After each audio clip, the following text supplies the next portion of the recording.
Bonjour à tous, Didier Gautran, président de l'association Au Fil de l'Eau, qui est un centre de formation dédié au métier de l'assainissement non collectif et plus récemment à la gestion des eaux à la parcelle. Aujourd'hui, je vais vous présenter un dispositif qui fait partie d'un dispositif d'assainissement non collectif. J'entends par là la chasse à auger. On va faire aujourd'hui une expérience puisque on peut se rendre compte de la problématique en assainissement non collectif, c'est la répartition des eaux en sortie de fosse qui n'est pas souvent très efficace. Donc la chasse à auger va permettre d'avoir une efficacité plus importante sur la répartition, tout au moins sur le regard de répartition. Alors nous allons faire une expérience aujourd'hui. On va mettre en route, ou en tout cas on va faire fonctionner cette chasse à auger, qui est une chasse à auger qui va envoyer un volume d'eau, une bâchée donc, de 100 litres d'eau sur un regard de répartition. Et de ce regard de répartition, on va partir sur deux drains de environ 4-5 mètres. Donc je vais mettre en route l'expérience. Donc le temps que cette cuve va se remplir, je vais vous donner un petit peu des notions techniques concernant les chasses à auger. Vous en avez de plusieurs volumes, bien évidemment. Ici on a 100 litres, ici on a 60 par exemple, il y a d'autres volumes aussi. Alors l'avantage c'est l'alimentation du traitement secondaire par intermittence et par bâchée. Ça c'est le gros avantage. On va avoir une répartition dans le regard de répartition parce qu'il y aura un volume d'eau assez important qui va permettre cela.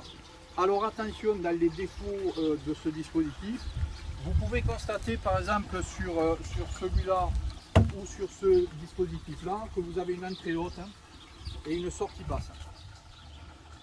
Tout simplement parce qu'il faut garder une hauteur de stockage d'eau. Et là par exemple vous avez un industriel qui propose une chasse à auger avec un delta entrée-sortie qui est très léger, aux alentours de 12-13 cm. Donc ça peut être un avantage et en plus il peut servir de regard de répartition puisqu'on a 5 sorties à la fin de ce dispositif.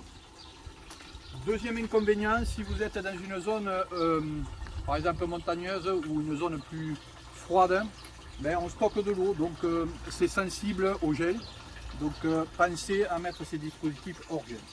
C'est un dispositif qui n'est pas obligatoire, ni réglementairement, ni d'un point de vue de la norme. Par contre, pour moi, il optimise la répartition et par déduction, il va optimiser le temps de vie du dispositif et notamment du traitement secondaire.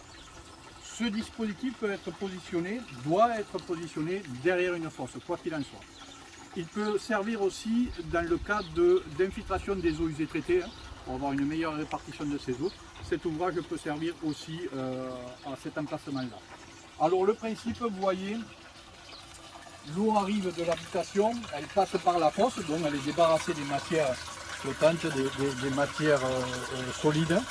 Vous avez un flotteur ici qui va jouer le rôle de déclencheur. Donc on arrive quasiment au moment du déclenchement. Ce qui va se passer, vous allez voir, c'est que l'eau va rentrer par cet orifice, remplir ce flotteur qui est creux, et par son propre poids, il va tomber en fond de cuve et le volume total de la cuve va partir vers le traitement secondaire. On a besoin aussi de ventiler ces dispositifs-là. Tout simplement, c'est comme un poste relevage.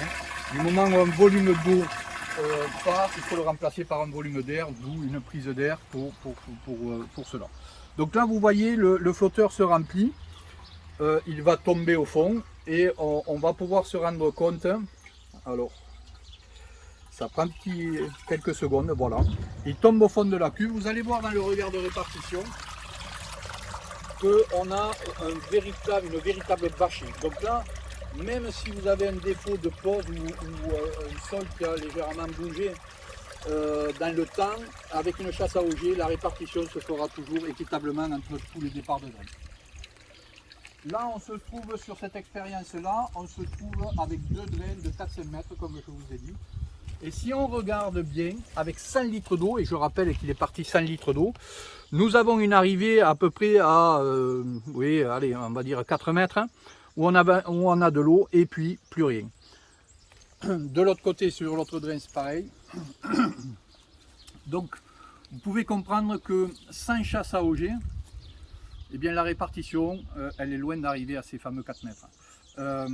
Sachant que réglementairement, des tranchées d'épandage notamment, on peut arriver avec des tranchées jusqu'à 30 mètres linéaires par tranchée. Donc vous imaginez, vous imaginez sans chasse à auger, c'est très compliqué d'envoyer ces eaux au bout de l'ouvrage. Pour un filtre à sable, eh bien, au lieu d'avoir 2 tranchées, 2 drains, pardon, vous avez 5 drains, ce qui fait que aussi, c'est pareil, la répartition ne va pas aller très loin sans chasse à auger. Voilà, c'est un dispositif qui pour moi, même s'il est optionnel, quand on peut le positionner dans un dispositif d'assainissement non collectif, pour moi c'est toujours un plus.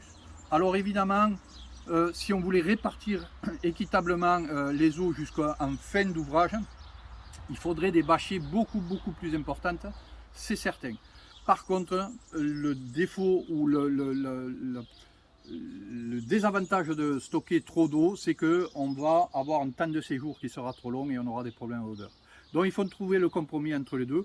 Pour moi, ce qui est présent aujourd'hui sur le marché est convenable pour optimiser en tout cas la répartition des eaux sur les ouvrages d'assainissement non collectif. Merci de votre écoute et peut-être à bientôt pour une autre vidéo. Merci.